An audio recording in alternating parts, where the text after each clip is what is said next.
I reached the lions at dawn, the marble cats keeping their usual watch, while the inlet shimmered like hammered silver. St. Augustine wakes slowly when the heat is meant to be fierce. Even the gulls sounded drowsy. I rolled down the window, drew in the briny air, and let the bridge lift me toward Anastasia Island, as if I were crossing back into a chapter I had written for myself long ago. The cottage sat 2 streets off the ocean, low and square, its coquina-colored siding meant to disappear against sea oats and palmetto. For 20-odd years, it had held my season's hurricane shutters. I'd tightened alone winter mornings, spent mending hems in the light of the eastern windows, spring afternoons planting anything the salt might forgive. I had packed only a weekend bag and the ring of keys that always felt heavier than they should, expecting quiet. Instead, the yard looked like a dealer's lot. 3 cars, none I recognized, angled across the grass I'd coaxed back from sand and weeds. A 4th, a dented van, idled half on the sidewalk, its exhaust drawing a wavering line through the morning. From inside the house came a beat thudding through floorboards, a voice shouting along with a chorus I didn't know. Children shrieked the way children do when no one reminds them where other people's thresholds are. My wicker chairs, painted sea glass green last fall, were soggy with towels and something that might have been ketchup. A cooler sweated on the porch boards, bleeding a pink stream toward the steps.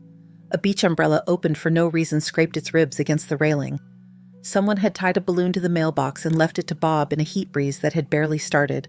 The flagstone path I'd set by hand looked trampled, as if the house had been a shortcut. Tessa opened the door before I put my foot on the top step. She wore an apron I recognized by the stitching, a loop of tiny shell shapes I had embroidered on a slow winter evening because I liked the repetition. It hung from her the way borrowed things do when the borrower forgets they are borrowed. For a second, her expression flickered to surprise. Then she arranged it into something prim and sour. "You can't just appear," she said, filling the doorway as if her body were part of the frame. "We've got a full house. There isn't space for you." Her voice was steady and practiced, the way a person speaks when the words have been rehearsed in the bathroom mirror. The music inside dropped, and all the other sounds, the ice, the laughing, the boom of a television, seemed to lean toward the door. Behind her, Evan kept one hand braced on the jamb and looked at the porch floor as if there were something written there only he could read. He is my son, and I know the slope of his shoulders when he is bracing against the wrong thing. He didn't say my name. I let my keys sit cool in my palm. It's a small trick, the one I've used since I was a girl in a house, where the louder person always won. Breathe first. Do not let the first feeling do the speaking for you. "That apron," I said mildly, because mildness keeps a person from tripping over anger. "It suits you." Tessa's mouth bent into a smile that had no warmth in it. "It's an apron.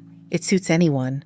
Her eyes slid over me, cotton dress shoes, sensible enough to cross a bridge in, and the smile sharpened. "Really, Helena, there's no room for guests. Holiday weekend." Not Helena, I thought. Homeowner. But I nodded almost as if she were telling the truth. "I see you're crowded," I said.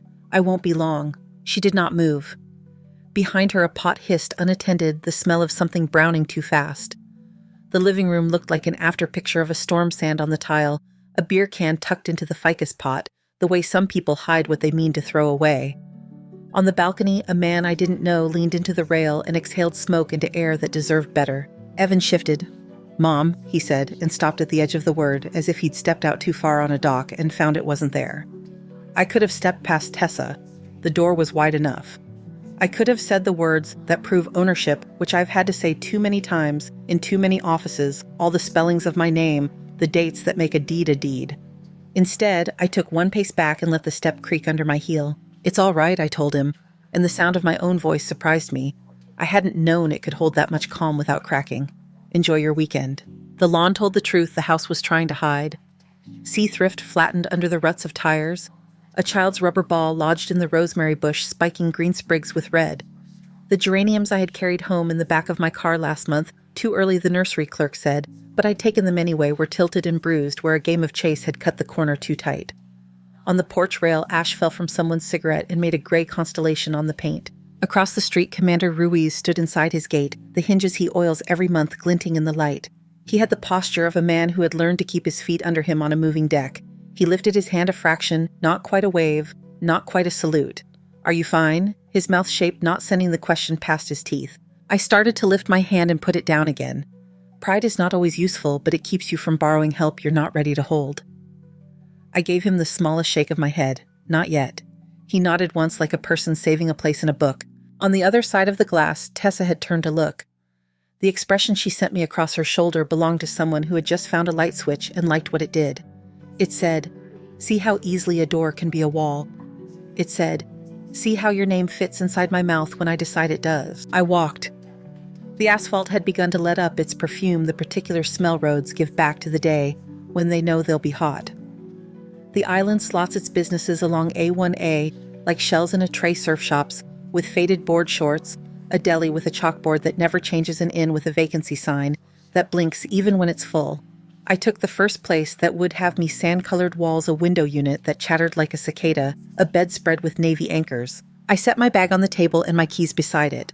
In the little space between one breath and the next, the room tilted back into balance. No music followed me. No voices bled under the door.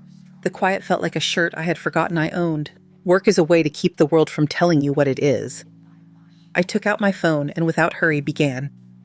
The cars, 3 angles, 4 plates. The yard, the ruts, the ball, the trampled geraniums.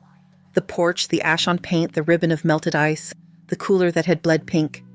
I uploaded each image as if I were tucking it into a drawer I could lock. On the desk sat the notebook I carry, the way some people carry prayer beads. Its leather is worn at the corners, the way suitcase corners wear proof that it has met places. I wrote the plates carefully, each letter and number twice. I noted the time I had reached the porch, the time Tessa had said there was no room. The words I wrote beside her name were the words I heard freeloader, ordinary guest. I did not add adjectives. Adjectives only make the person writing them feel better. When my hand began to shake at the edges, I put the pen down and opened the wallet I have used since the year after my husband died. Tucked flat against the billfold is a sun-faded snapshot from a disposable camera, Evan at 20, a smear of lime mortar across his cheekbone, grinning as if work were only a kind of gekiin. We had argued that day about where to set the windows. I had not let myself think then that the argument would become a story I would like to remember. People talk about property as if it were square footage and paint color, when mostly it is the inventory of effort you can point to with your hands. I traced the dent in the photograph where some old paperclip had once pressed, and the ache that had been swelling in my chest shifted into something colder and more useful. Memory can go vague if you let it. Paper does not. I slid the photograph back, closed the wallet, and returned to the notebook. The page smelled faintly of the pencil I sometimes use when ink feels too permanent. I numbered the images I had uploaded and matched them to the lines of my list. I wrote the date out longhand month spelled day year, as the nuns insisted when I was a girl, because exactness is a kind of spine. The motel's air conditioner clicked off, leaving the room's small noises expose the traffic like a breath through a reed, the tiny tick of the wall clock each time its minute hand remembered to move. I turned on the lamp by the bed and watched its circle of light find the page. There are postures that look like surrender from outside and are not, keeping your voice level. Stepping back when stepping forward would feel better. Holding the door open for a person who doesn't know how thresholds work so that everyone else can see the hinge. I dated the bottom of the page and underlined my name. The line held steady from left margin to right. Outside, the day finished waking and a gull laughed at something I couldn't see. I capped the pen, let it rest across the notebook's seam, and laid my palm flat on the leather a moment, the way you settle a restless animal. The lamp made a small warm lake across the table. The inlet, somewhere beyond the motel wall, went about its regular work of leaving and returning. The quiet held. The motel's lamp was still on when morning pared the color from the blinds. I dressed in the same cotton dress, tied my hair back with a band I found in the pocket of my bag, and slipped the notebook into the tote with my keys and phone. The air outside had that pale, rinsed look the island keeps for early hours. Easier light, fewer sounds, the inlet taking small breaths. I walked because walking steadies thought without making promises it can't keep. By the time I turned onto my street, Atlantic sparrows were working the hedges, and the first heat had begun to gather in the road's seams. The cottage looked drowsy from the curb, but the mess had a way of announcing itself even at a distance. Cups stood like a row of little sentries on the porch rail. Someone had moved my potted rosemary to make space for a folding chair and forgotten to put it back. The balloon on the mailbox had deflated into a wrinkled fruit. The front door opened before I reached for the knob. A woman I'd seen once at a birthday party, broad-cheeked with a ring on every finger, peered out. She said you could grab your medicine, she told me, as if the favor were hers to grant. Quick, though, folks are sleeping. Thank you, I said. What's your name again? Mara, she replied, stepping aside without enthusiasm. The apron hung on a hook by the door, my stitching my shells looped through itself like a thing that remembered a different body. Pills and go, Mara added, lifting her chin toward the hallway. The house greeted me with a smell that did not belong, sweet oil gone thick. The bite of old smoke cologne that wanted to be expensive but wasn't. Under that, faint as a thought, the salt and lemon I used to wipe the counters. My feet knew the tile and found every grout line. My eyes took their time. The living room was a collage of someone else's comfort, a blanket with cartoon sharks, a damp beach bag collapsed like a lung, a deck of cards fanned under the coffee table as if a hand had been abandoned mid-bet. On the bookshelf, my framed photo of winter light on the dunes had been face down the glass, winking a complaint. I moved down the hallway, not touching the wall, even when the urge to steady myself flickered through my hand. The staircase kept its old groan. The second step always sang a little, and it did now. The sound twitched somewhere in memory the day Evan and I carried a mattress up together, arguing about whether to pivot left or right at the landing. At the top, the house was awake in the way of houses that have been used like public places. Television at a volume that assumes the world is hard of hearing. A door half open, a laugh clipped off as if it had been caught doing something it shouldn't. My bedroom door gave with a soft resistance, the way rooms do when the air inside them has grown its own weather. 2 children I did not know sprawled across my bed, one diagonally, one folded like a grasshopper. Their shoes, bright-soled, new were still on. Sand freckled the quilt I'd pieced the winter Evan left for school. Blues pulled from fabric store remnants, a thin line of lemon through the middle because I'd needed a little sun that year. The closet stood open. Black trash bags contractor weight were knotted and stacked in the corner. One had torn along the seam a slip of one of my blouses winking out like a tongue. I took the phone from my tote and let the camera do its plain work. The children slept through the clicks. The closet rods sagged, a little, where too many hangers had been shoved together. Drawers I kept for scarves and winter socks had been pulled and not pushed back. My dresser top, usually a narrow field of order, carried a drift of cheap bracelets, a lip gloss, with its cap off a paper wristband from the Pier Bar. The bathroom startled me with color. A streak of black dye had run from the sink's lip to the curve of the drain like a river on a map.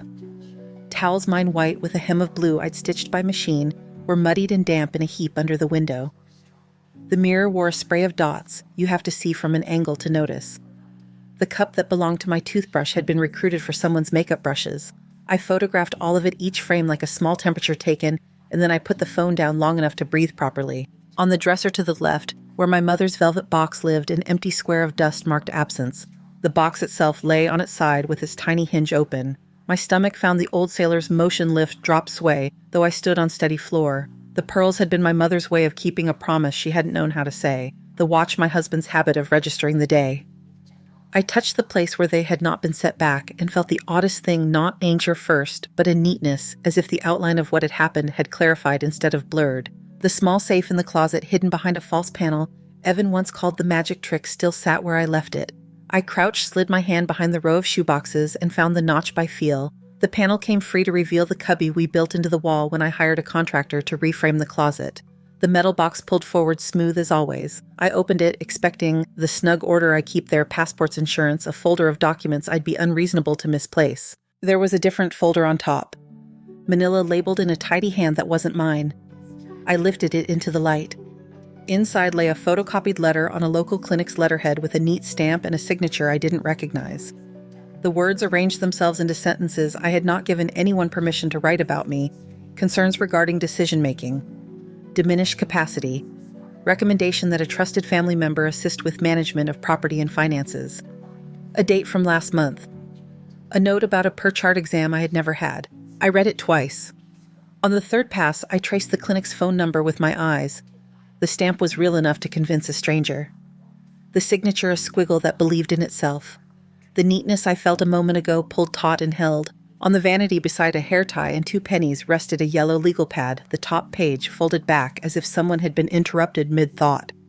The handwriting belonged to Tessa, long loops on her Y's and G's, a habit of dotting I's late.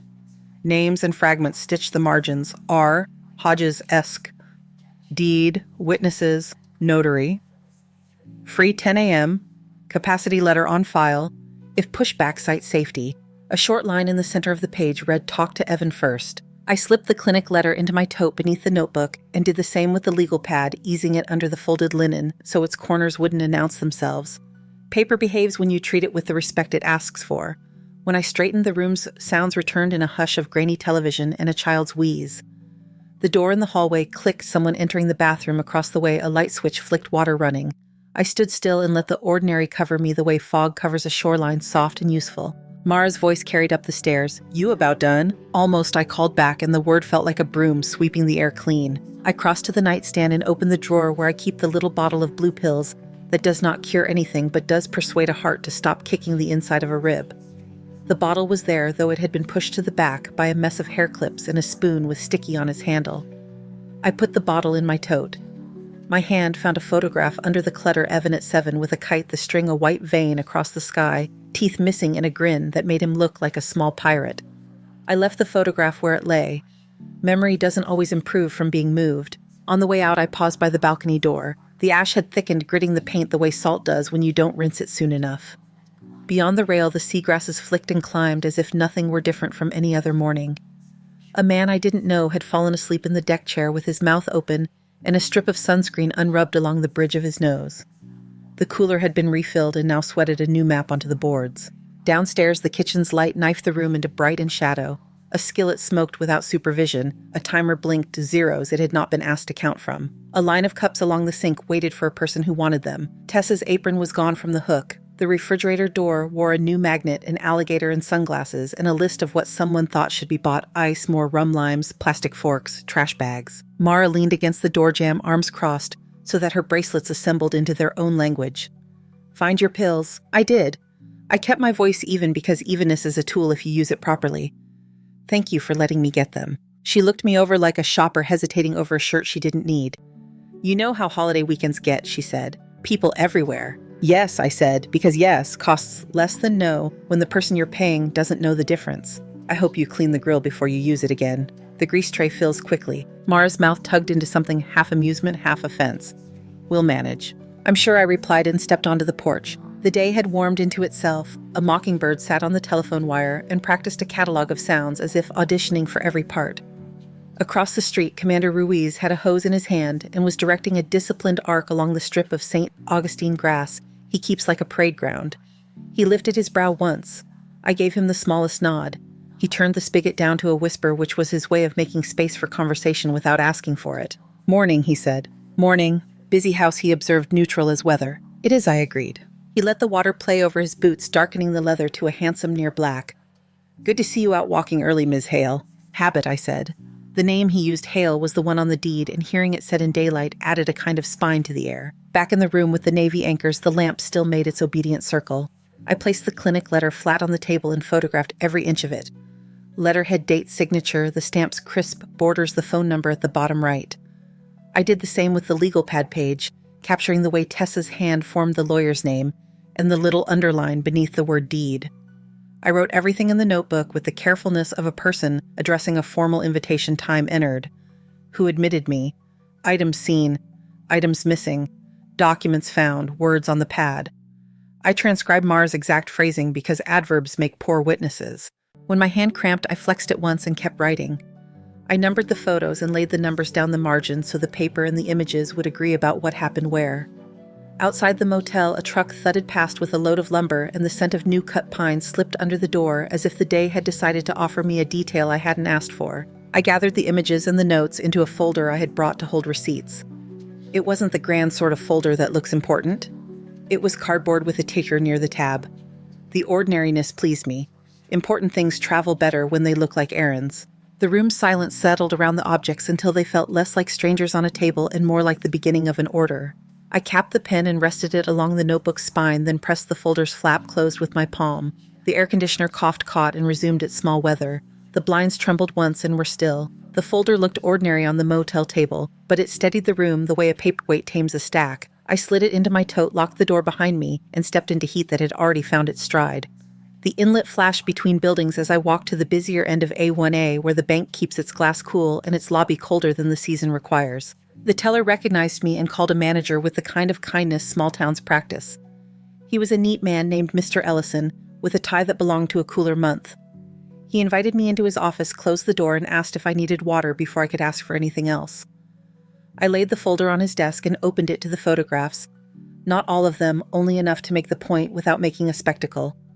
The 4 plates, the trampled geraniums, the ash stippling the rail. "I need a letter," I said on bank letterhead, "signed by you, stating that for as long as I've banked here, I've managed my accounts independently. No advisories, no flags, no third-party permissions. Clear language." He did not blink at the clarity. Of course, he said, and turned to his keyboard. The printer woke like a shy animal, first to hum, then paper. He read the letter aloud to check that the words belonged to the request. It did. He signed with a flourish smaller than his pen thought it was making, then slid the page across the desk with both hands as if handing off something fragile. If there's more you need, he added, you ask. We'll pull statements, whatever helps. I thanked him, tucked the new sheet into the folder, and watched him stand to open the door himself. Politeness is often a shield. Today it felt like a hand at my elbow, steady but not steering. Outside, the light went to white as the hour climbed. I dialed a number from memory, a neighbor's number, the one on the little card tucked in a drawer by my sink, Commander Ruiz. He answered as if the phone were a duty. Commander, I said. Do you have a lawyer you trust for property matters? He didn't ask for reasons, only for my location. There's a firm on San Marco, he replied. Ask for Nia Hartwell. Tell her Mateo sent you. I thanked him and walked. St. Augustine maps itself into an errand if you know how to hold it in your head. The firm lived in a white house turned office beneath a live oak that draped its sleeves across the porch. Inside, cool air held the scent of coffee and paper. A receptionist with soft-voiced authority wrote my name on a small square, carried it away, and returned with instructions to follow. Ms. Hartwell met me in a room that made order feel like furniture. She stood, shook my hand like she meant to keep it, and gestured to a chair that took my weight without squeaking. Her suit was summer dark. Her voice knew how to keep words from wasting time. How can I help you, Ms. Hale? I opened the folder. Not everything enough. The photographs placed in an arrangement that mirrored how I had seen the house: porch, living room, stairs, bedroom, bath. The clinic letter. The page from the legal pad with the tidy betrayals written in Tessa's hand. Then the bank letter face down first so she could feel the thickness before she read the content. She did not interrupt. When she finished, she placed a fingertip on the clinic letter stamp, then lifted it away as if not to smudge anything she might need later. We can move, she said. Not in months, in days. Here's what I propose. She spoke in steps, not promises. First, an affidavit asserting ownership sworn and notarized, accompanied by the deed and the current tax receipts. Then a request for immediate relief to remove trespassers' language built for houses that know how to be taken. Parallel to that, a police report cataloging what is missing and what is damaged with photographs in sequence, no extraneous shots, no gaps. A complaint to the medical board about the letter with a copy to the clinic's general counsel and the physician whose name is scrawled at the bottom. Finally, a temporary order refusing any further interference with the property. I listened as if learning a route through streets I might have to walk in the dark. She added only what action required, not what it might mean. Meaning is the last thing paperwork admits. Ms. Hartwell, I said when she paused, I can swear to the facts. I have copies of the deed and the taxes in my car. The police report, shall I file first, or will your office coordinate? We'll coordinate, she said.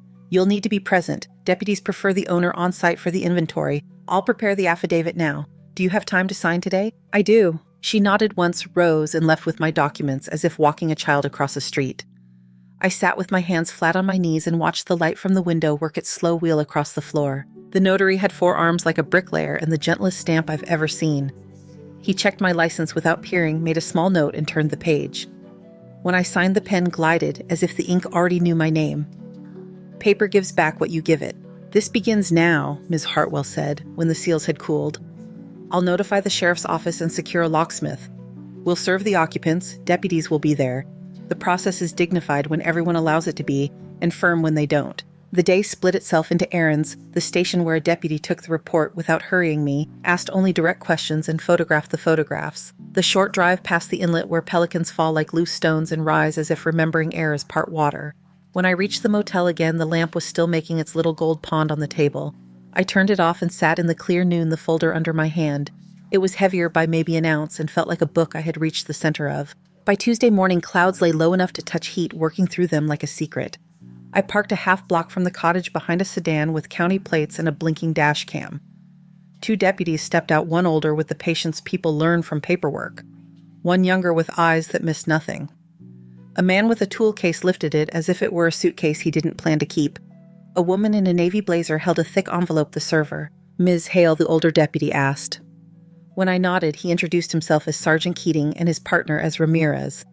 He explained what would happen as if reading from a card he didn't need to hold approach, announced present document, remove secure. I appreciated the verbs. Tessa opened the door to the first knock.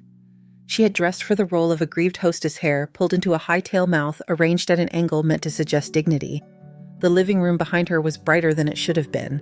Someone had turned every lamp to full. "You can't bring police into my house," she said, and the scale of that pronoun caught in my ear. The server stepped forward. "Good morning," she said and handed over the papers. "You've been served." Calm, like someone asking a stranger to sit. Tessa didn't take them. They slid against her palm and fell to the floor, white against the tile. Sergeant Keating didn't flinch. He held out the deed, then the tax receipts, then the affidavit, each page in a clear sleeve that reflected the doorway light. "Ms. Hale is the owner of record," he said. "We're here to secure the premises and document damage. We need all non-residents to gather belongings and prepare to leave." A boy with cereal stuck to his chin stared at the deputy's badge. A woman I'd never seen before put a hand to her chest as if the badge had flashed too brightly. The television announced a morning show's laughter and then remembered to be quiet when Sergeant Ramirez touched the remote with one finger. Tessa found her voice. Evan said she began, but Keating's gaze made it to the end of the hall and back before her sentence did. "Is Mr. Evan Hale present?" he asked. "Not yet," Tessa snapped, and only then did she notice the locksmith rolling his small case toward the door jamb. "You're not touching the locks," she said. "We'll wait until everyone's outside," Keating replied and moved with a steadiness that belonged to long practice. "Ma'am, please inform anyone upstairs that we're here." Her mouth worked. For a breath I thought she might slam the door, but Ramirez had one hand at his radio and a body camera blinking red beneath his collarbone. Tessa spun on her heel and shouted names I didn't know. A thud. Running on stairs. A child's cry that turned itself off when it noticed a uniform. Neighbors collected themselves at the edges of the morning, the way people do when a story stands up in the middle of the street. Commander Ruiz lingered at his gate with a hose coiled like a tame snake in one hand. He nodded once toward me, permission without pressure. Bags began to appear. A suitcase with a broken zipper that required 2 hands to coddle it shut. A floral duffel that had seen resorts it never belonged to. The cooler lighter now made damp arcs on the threshold as it passed. A teenage girl carried a fishbowl with a gold flash inside, and a rage on her face she didn't yet know how to spend. Sergeant Ramirez moved through the rooms like a patient inspector, photographing and naming as she went. Dresser drawer off track, missing jewelry box, bathroom sink, stained linen, soiled. She read each item into her lapel microphone as if giving instructions to a future that would need precision. She paused at the bookshelf and set my Dune photograph upright again without comment. When Evan pulled into the drive, he parked crooked and left the engine running. He stepped out fast, then slower when he saw the uniforms. His shirt looked like he had found it on the back of a chair. He glanced at me once, then away, as if the sun had come out in a direction he hadn't expected. "Mom," he said, and the word worked its way across the porch as if it had to stand in line. I reached into my tote and removed the clinic letter, then the page from the legal pad. I didn't put them in his hand. I held them where he could read without taking them, because the taking is sometimes a way of giving an object an excuse to change shape. His eyes moved like a scanner header date phrases no one should see attached to their mother's name. He read the writing he knew Tessa's loops, the underline beneath deed that meant emphasis, not accuracy. Color drained from him in a way that made me think of tide leaving flats. "Tess," he said without turning his head. "What is this?" She had collected herself by then, the way a person gathers scattered cards. "It's paperwork," she said. "Everyone needs help. It was for safety. Your mother gets confused." I didn't answer. Keating did. "Ma'am," he said, "you are not to make statements about medical conditions you're not qualified to diagnose." Evan looked between us, between paper and voice, and the house he had allowed to become a stage. Something in his shoulders loosened, not in relief, in surrender of the wrong thing. "Stop," he said to Tessa, and the word reached the floor like a dropped coin. The deputies continued their quiet labor. Ramirez opened the empty velvet box and held it to the light in her palm, then set it back, as if returning a bird to a branch. She photographed the heap of towels, the smear of dye. In the kitchen, she noted the grease that had overflowed the tray, the magnet clamped to the list, the sink's clogged growl. "Time to go," Keating told the room. He didn't raise his voice. People obeyed because it's disorienting not to. Suitcases thumped down the steps. The teenage girl cried without sound. A cousin, how many cousins had this house grown, muttered that the weekend was ruined, and halfway through realized she should not be speaking to anyone in particular. Tessa stood near the door with her arms crossed, a posture that looks like refusal until moving requires hands. The locksmith waited for Keating's nod before kneeling to the deadbolt. His tools clicked with a competence that made their own small song. He replaced the strike plate and handed the old cylinder to Ramirez, who bagged it the way you bag something that might be evidence or might be trash. When the last bag had crossed the threshold, Keating stepped aside. "Ms. Hale," he said, "if you'll stand just here, the locksmith will fit the new key and ensure the latch is true." I stood where he indicated, half a pace to the left of the door, where the thread from the coquina stucco used to snag sweater sleeves in winter. The locksmith turned the key once, twice, then a third time to prove the teeth matched the promise. He removed it and dropped the spare onto a key tag with Hale written in block letters. "For you," he said. The key felt newly minted edges, sharp weight exact. I put it on my ring, and the heft found its place among the others as if it had always been there but was waiting for this shape. Tessa lingered at this bottom step with a face practiced for witnesses. Evan stood a little apart, looking not at me, but at the railing where the ash had made a constellation he hadn't noticed before. Ramirez returned with the clipboard. "I'm going to walk through with Ms. Hale," she told the group at large. "If anyone left personal items that can be claimed without dispute, we'll collect them later. Today we're done." Inside the house felt both smaller and truer. The sounds changed once the bodies left the television's hum gone. The echo of footfall returned. We moved room to room. She read the list back to me, and I answered when a correction belonged. The bedroom window, the one facing the inlet, had been nudged off plumb. She noted it. A drawer had lost a knob. She noted that too. She photographed the note someone had taped to the fridge: ice, rum, limes, forks, bags. It read like a recipe for a day without manners. When we stepped onto the balcony, the air smelled only of salt and weathered wood. Ramirez brushed a line of ash from the rail with 2 fingers and watched the flakes drift before they were gone. She did not say anything about it, and I was grateful. She opened the sliding door and let the softer inside air meet the sea. "Inventory complete," she said when we reached the foyer again. Keating signed his line, then placed the forms in a sleeve and tucked them under his arm. On the porch, Commander Ruiz had put his hose away. He stood with his hands in his pockets the way men do when they intend to look harmless. He gave me a small nod that felt like punctuation. Keating offered his card. "You'll receive a case number for the theft report within the day," he said. "If anyone returns or contacts you about entry, call us. Don't negotiate at your own door." "Thank you," I said. He tipped his cap, a gesture so slight it was almost memory. Then he and Ramirez returned to the cruiser. The locksmith rolled his case like a small suitcase and lifted it into his trunk. The server folded her receipt book with the care of a person closing a letter. Evan remained on the walk, hands, empty eyes looking every place they shouldn't. He started a sentence and stopped. Tessa pulled at his sleeve. He removed his arm without jerking it. They reached the car without discovering a language that would suit them. The engine coughed, then steadied, then carried them down the street with a noise too loud for a morning that had asked for quiet. I stood just inside my own door and let the cool of the tile rise into my feet. The house held its breath for a moment, then let it go. In the living room, the photograph of dunes had remained upright where Ramirez had nudged it, the winter light inside its frame catching on the glass. I picked it up and gave the glass a small swipe with the hem of my dress, then set it on the shelf again in the space it had claimed before anyone thought to claim anything else. In the kitchen, I turned the knob of the stove to off, even though nothing burned. The timer's zeros, relieved of their duty to blink, went still. I filled a bowl and set it in the sink, not to wash anything yet, but to let the water run for a beat until it knew the sink again. The sound threaded through the house and found its level. On the porch, the ash had thinned to a pale memory. I swept once, and the bristles made a clean stroke.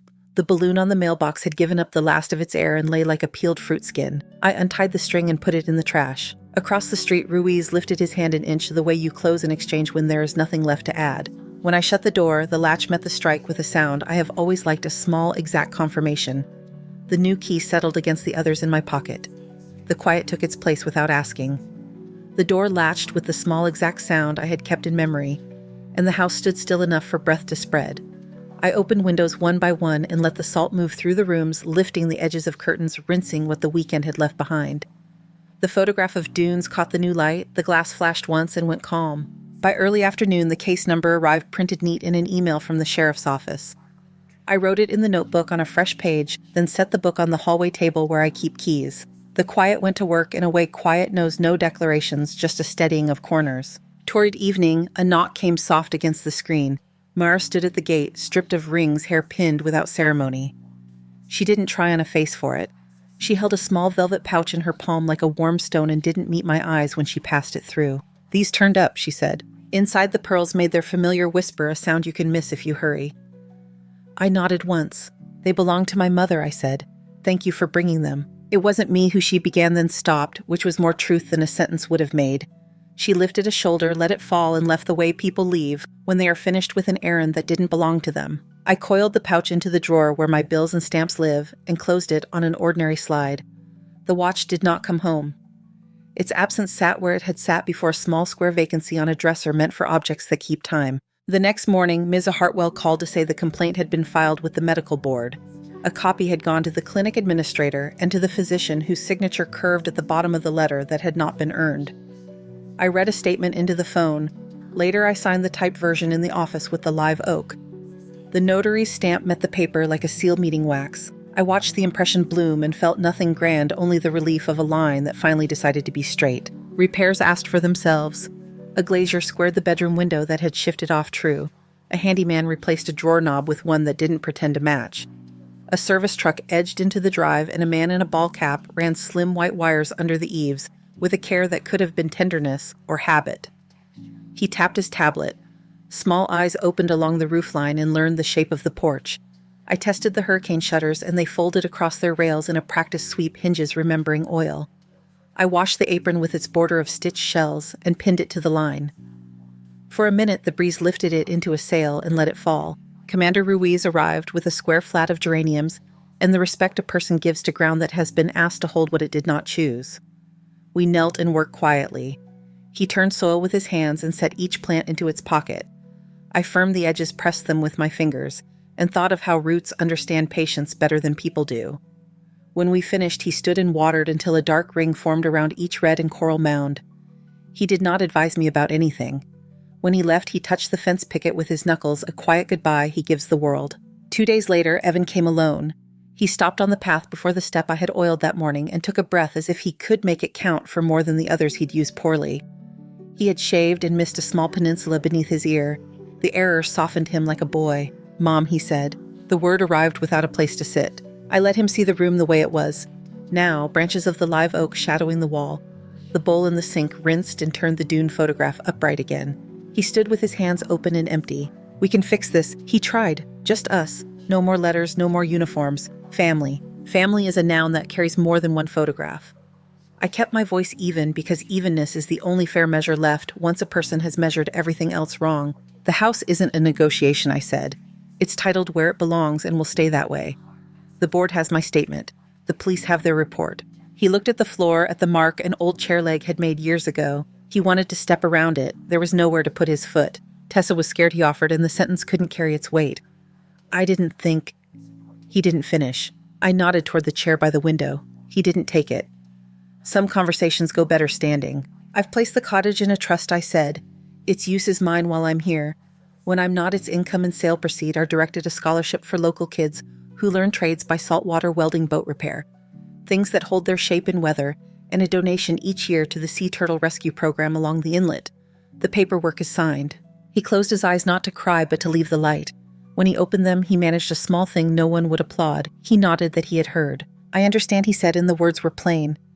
He reached for the back of the chair and didn't grip it. Then he left, careful with the latch, as if care could turn back into something it hadn't been. The clinic sent a letter acknowledging a receipt of the complaint. It said nothing. A letter can't say, which is a kind of safety. The board asked for supporting documents. I provided copies, deed affidavit, the bank letter Mr. Ellison had signed with 2 neat lines above his name. I numbered each page to match the list in my notebook because matching reassures the mind that prefers sequence to story. The house answered back to attention. I scrubbed the tile until the grout returned to its color. I set the bookshelf straight and slid the dune photograph 3 inches left. I took the gator magnet off the refrigerator and put it in a drawer meant for spare keys, which is where jokes go when they've lost their audience. The cameras learned their hours. The shutters rested along their tracks like a folded promise. At night, the geraniums held their red as if light could be stored. The air turned cooler a degree or two. The inlet ran its quiet muscle along the edge of the day. I sat on the porch with my notebook closed, not defiant, only finished for now, and set the small lamp on the side table to its lowest setting. Moths tested the shade and thought better of it. A pelican crossed the last pale of the sky like a crease in clean paper. A letter came from Evan in an envelope addressed in his careful school hand. I stood at the kitchen counter to read it. He apologized for how things had looked for the scene on the porch, for the noise that had carried to the street. He said he hated that the deputies had been involved. He didn't mention the clinic letter or the page that had mapped out a transfer with my name spelled perfectly. He hoped I was sleeping better. He signed with love as if the word could be a bridge thrown after the river has moved. I folded the paper along his lines and set it in the drawer by the chair. Some answers belonged to silence. The pearls lay against their velvet in the bill and stamped drawer. On an evening when the light settled down early, I lifted them and let the strand rest against my neck, not to wear, but to test that my throat still understood their weight. They were cool, and then not. I put them back, closed the drawer, and turned off the kitchen light. On the porch, I left the lamp by the door on. It spread a circle that reached the top step and stopped. It was not a signal to anyone. It was a small, steady self the house could keep. Across the street, Ruiz's porch light matched it, like an answer whispered instead of said. The tide came and went in its apprenticeship to the moon. It made its old low music on the sand and forgot no part of the lesson. The shutter sat ready if the wind asked too hard. The new key found its place among the others and learned their jostle. In the bedroom, the repaired window framed a square of sky that held. I lay down and listened to the house remember itself. Thank you so much for listening to today's story. If this story resonated with you or made you reflect, I'd love to hear your thoughts, so feel free to share them in the comments below. And don't forget to like, subscribe, and hit the notification bell so you won't miss the next story. I'll see you next time as we continue exploring more journeys and lessons together.